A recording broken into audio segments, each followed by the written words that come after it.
नमस्कार, आप देख रहे हैं न्यूज पीआर। रिया सिन्हा आपके साथ है।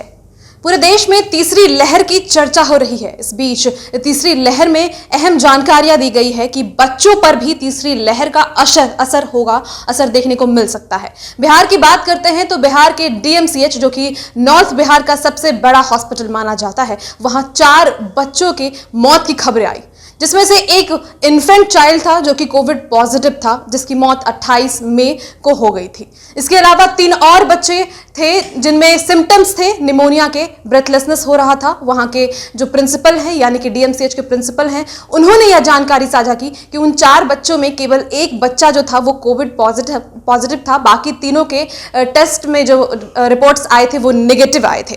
बताया आपको कि तीनों ही सिबलिंग्स थे, यानी कि तीनों ही भाई बहन थे, जिसमें से एक की मौत 28 को हुई, एक की मौत 29 को और एक की मौत 30 मई को। ऐसे लगातार इन लोगों की मौत हुई, जिसमें डीएमसीएच के प्रिंसिपल का कहना है कि एडमिट होने से पहले ही इनके सिचुएशंस जो थे वो गंभीर थे।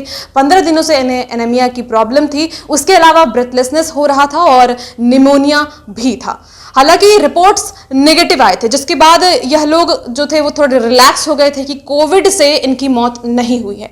जिसके बाद तमाम सवाल भी खड़े किए जा रहे थे कि रिपोर्ट्स जो है वो एग्जैक्ट नहीं होंगे, ऐसा कुछ होगा। उसके बाद अब आपको बताएं कि एम्स की तरफ से यह बातें सामने आई है। एम्स के शिशु विभाग के जो हेड हैं, उन्होंने यह जानकारी दी है कि आरटीपीसीआर या फिर कोई और टेस्ट कर हम बच्चों में यह पता नहीं लगा सकते कि वो कोविड पॉजिटिव है या नहीं, यानी कि कोई भी टेस्ट का मतलब नहीं बनता है अगर उनमें ब्रेथलेसनेस या फिर उनकी आंख लाल है, बदन पर उनके कुछ दाने आ रहे हैं। ये सभी सिम्टम्स जो है वो कोविड के हैं, जो कि तीसरी लहर में बच्चों में देखने को मिल सकता है। देश भर में कई ऐसे मामले सामने आए हैं, पहले भी यह मामले सामने आए थे। अब 168 मामले तीसरी लहर में बच्चों के बीच देखने को मिल चुका है। ऐसे में अब सावधान होने की बहुत बहुत जरूरत है।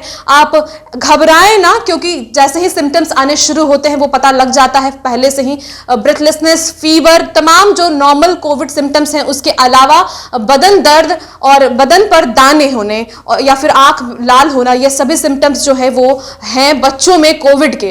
तो ये जो चीजें हुई उसमें पता नहीं लग पाया कि वो कोविड पॉजिटिव थे या नहीं। अगर हम रोहित सरदाना की भी बात करते हैं तो उनके रिपोर्ट्स भी जब सिटी स्कैन करवाया गया था तब पता चला था कि वो कोविड पॉजिटिव थे, क्योंकि उस वक्त तक जो वायरस था वो बहुत अंदर जा चुका था। तो यह चीजें उन बच्चों में भी हो सकती है कि सिर्फ टेस्ट से, यानी कि आरटीपीसीआर टेस्ट से, स्वाब टेस्ट से यह पता नहीं लग पाया कि वो कोविड पॉजिटिव थे या नहीं थे।